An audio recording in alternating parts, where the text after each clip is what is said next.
I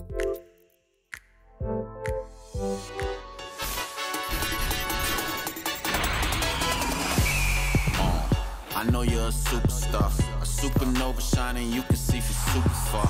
And they ain't ready, know you're about to hit the throttle. Le Classico, c'était chaud. À quoi ressemblera l'Olympico? Difficile à dire, surtout vu le niveau des deux équipes en ce moment. Heureusement, la glorieuse incertitude du foot et de la VAR ont de quoi nous rendre optimistes. Et avec la Ligue 1, on n'est jamais à l'abri d'une bonne surprise.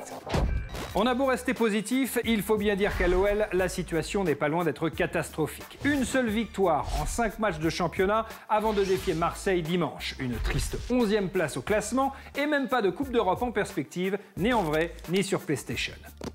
Alors à qui la faute? Rudy Garcia est sans cesse pointé du doigt. Mais il fait peut-être aussi les frais d'une certaine instabilité au sein du club ces derniers mois. Garcia, coupable ou victime? C'est la question du vendredi pour la team de YouFoot.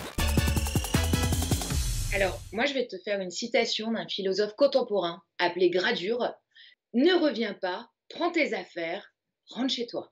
Rudy, je suis désolé, c'est plus possible. » Aucun membre d'un club n'est plus coupable que l'entraîneur quant à ce genre de performance et quand un effectif fonctionne aussi mal alors qu'il est aussi bien doté. Il ne fait pas bien les choses, il ne trouve pas de solution, il trouve beaucoup trop d'excuses, je trouve. Il doit faire mieux avec l'effectif qu'il a. Et là, vraiment, pour le coup, je pense que c'est pas lui. La Rudy Garcia touch, on la verra dans quelques semaines et je pense qu'elle fera peut-être plus de mal à l'Olympique Lyonnais ou pas. Mais là, pour l'instant, c'est pas lui. Pour le plan de jeu pour un adversaire qui rencontre l'OL demain, il est assez simple. Hein. Tu te mets en bloc bas. On n'a aucune solution face à ça. On est vraiment totalement désarmé quand il s'agit de percer un bloc bas. Quand l'équipe en face est regroupée, c'est compliqué pour eux. Alors, ça veut de recréer ces situations-là à l'entraînement parce que c'est vrai que ils n'y arrivent pas et ouais, en Ligue 1, c'est ce qu'ils vont beaucoup rencontrer. Ça peut pas être le seul constat. On parle de Lyon là. On a des joueurs avec des renoms, avec des performances et je peux pas me contenter de cette explication en fait. Il y a un problème de mentalité. Je crois vraiment que tu as une partie du groupe qui est pas particulièrement concentrée ou particulièrement investie dans ce début de saison l'OL. Ce qui me fait aussi très très peur pour l'Olympique Lyonnais, c'est le fait qu'il y ait des joueurs, on ne sait même pas s'ils vont rester en fait, ça c'est très très grave. Il part pas. Moussa Dembélé, tous les étés, il a annoncé partant, finalement, là non. À Depay, on pensait même pas le conserver, finalement, on voudrait le faire prolonger, il veut pas. Sur le marché des transferts, c'est assez incompréhensible, c'est illisible. Les solutions pour Rudy Garcia, elles vont arriver paradoxalement assez rapidement parce que le mercato va prendre fin. Je suis même pas certain que Rudy Garcia aujourd'hui ait vraiment toutes les armes pour pouvoir solutionner tout ça. Ce qui est sûr, c'est que dimanche, défaite interdite pour lui. Ne cherchez pas, même à huis clos, le derby Montpellier-Nîmes est l'affiche qui fera le plus de bruit ce week-end. D'abord parce que les rencontres entre les deux clubs sont toujours électriques, mais aussi parce que le joueur frisson du début de la saison sera sur la pelouse. Le Montpelliérain Tedji Savanier, 1m71 de talent et des tours de passe-passe à chaque match. Reste à savoir si le magicien de la paillade est aussi efficace que spectaculaire. On a vérifié.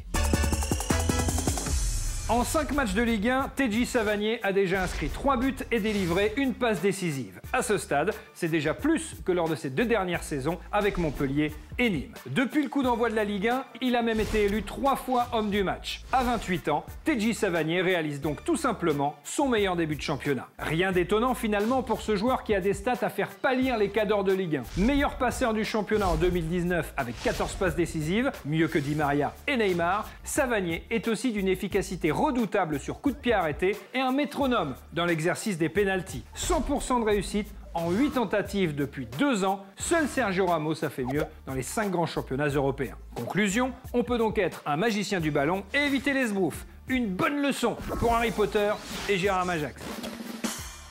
Le ciel est gris, tombe la pluie. L'automne est là, vous avez froid.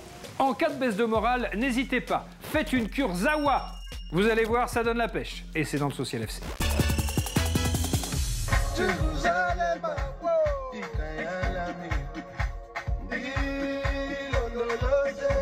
Évasion, série B et arrivée en grande pompe, c'est parti pour le Social FC. Cette semaine dans Amour, Gloire et Ligue 1. 2 ans après s'être fait la malle chez la Monégasque, Jean-Eudes a décidé de remettre le couvert avec son premier amour. Je suis de retour à la Méno, allez Racing. Au camp des loges, Leandro a fait une révélation choc sur son partenaire Presnel Kipembe. Oh non! D'une autre mère. En l'apprenant, le Rémois Dario Marezic est resté sous le choc. Tu dors profondément là. Bilal Benkedim retrouvera-t-il du style avec sa nouvelle coupe? À qui Giroto donnera son maillot dédicacé? La réponse dans le prochain épisode. À bientôt. En attendant, l'Olympico, c'est dimanche. Avant de s'affronter sur le terrain, on se bat déjà sur les transferts. L'OM annonce un crack que personne ne connaît. Fala torcida do Olímpico de Marseille, aqui é o Luiz Henrique. L'OL fait pareil. Lucas Paqueta arrive. Quand le néo-marseillais signe un contrat dans un joli bureau, le Lyonnais fait tout pareil, dans un bureau plus grand. Et quand la nouvelle coqueluche de la Canebière raconte n'importe quoi, Acho a cidade muito bonita, acho que as pessoas muito educadas.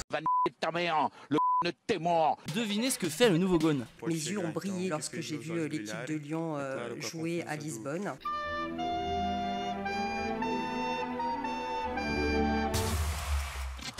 À 2 jours de la fin du mercato, les Dijonais tentent une ultime évasion.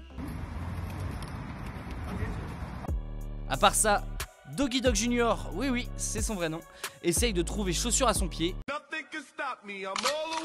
Et c'est comme ça qu'on l'aime, notre Ligue 1. Erling Haaland est bien gentil et il peut continuer à faire le malin avec sa célébration zen à chaque fois qu'il plante un but devant le mur jaune. Mais le géant de Dortmund ne doit pas oublier une chose. La célébration zen est une marque déposée qui appartient exclusivement à Yohan Wissa. L'attaquant de Lorient l'a encore prouvé dimanche dernier face à Lyon et il s'en explique dans My Celebration. Salut, c'est Yohan Wissa. Bienvenue dans My Celebration.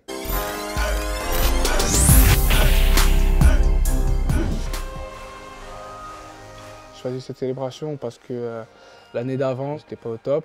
Et voilà, ça m'a permis de rester un peu calme, de me recentrer sur moi-même, de savoir que si je suis là, c'est parce que je l'ai mérité et que j'ai travaillé pour être là. Donc c'est là qui m'a permis de canaliser et c'est ça qui a permis que voilà, cette célébration de rester zen, de rester calme. Moi, je me suis inspiré un peu de Mo Salah, qui lui était debout par exemple. Je l'ai fait des premiers jours du championnat, donc bien avant que Haaland le fasse en Champions League. Zen, rester calme en tout temps, parce que tu peux marquer un but à la 89e minute et perdre 2-1 à la 95e. Ça peut partir en vrille à tout moment. Franchement, c'est un sentiment assez étrange parce que voilà, tu as l'impression d'être un peu entre guillemets le sauveur. Tu sens qu'il n'y a pas que toi qui es content, il y a aussi l'équipe, les supporters qui sont contents. C'est vraiment un sentiment de plénitude. La célébration que tu rêves de faire? Salto arrière.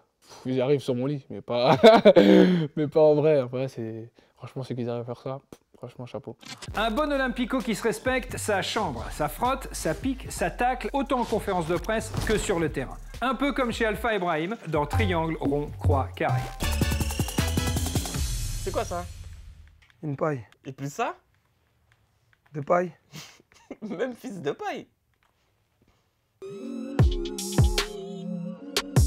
Pourquoi les gens disent Olympico? Tout le monde sait que le vrai Olympique c'est Marseille, mec. Mais qu'est-ce que tu me racontes?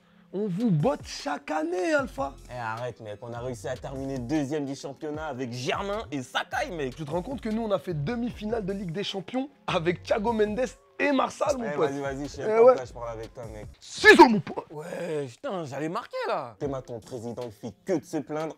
Et on dirait un parent d'élève. Pourquoi on n'a pas de l'eau à la mi-temps? Et pourquoi on joue sur la pelouse et pas dans du sable? Pourquoi on jouerait pas à 2 h du matin pour faire plaisir aux Australiens? Respecte Papa Olas. Dieu bénisse. Ouais. Ouais, Papa Olas. Il était méchant avec moi. S'il te plaît. Ça y est, en Ligue des Champions, là, essaye de ramener au moins juste un point. Au moins, nous, on joue la Ligue des Champions. Toi, tu joues quoi? Moi, tout ce que je peux te dire, c'est qu'on va pas en Europe. Tu sais très bien pourquoi. Il y a un complot. Voilà. Mais c'est vrai. Il y a un complot de la Ligue. Rejoins le côté obscur de la force. Jamais, fils de poule. C'est pas mieux si on ferme la fenêtre? Pourquoi? T'as froid? Ça caille, là, un peu. Comme Hiroki. Hiroki Sakai. Elle est claquée ta blague. Elle est pourrie. Tous les buts, toutes les plus belles actions et tous les résumés des matchs, c'est sur l'appli Free Ligue 1 Uber Eats. Activez bien les notifs, vous verrez peut-être le premier but des Girondins à domicile. C'est mieux que YouTube, c'est presque mieux que YouPorn, ça s'appelle YouFoot et ça revient lundi.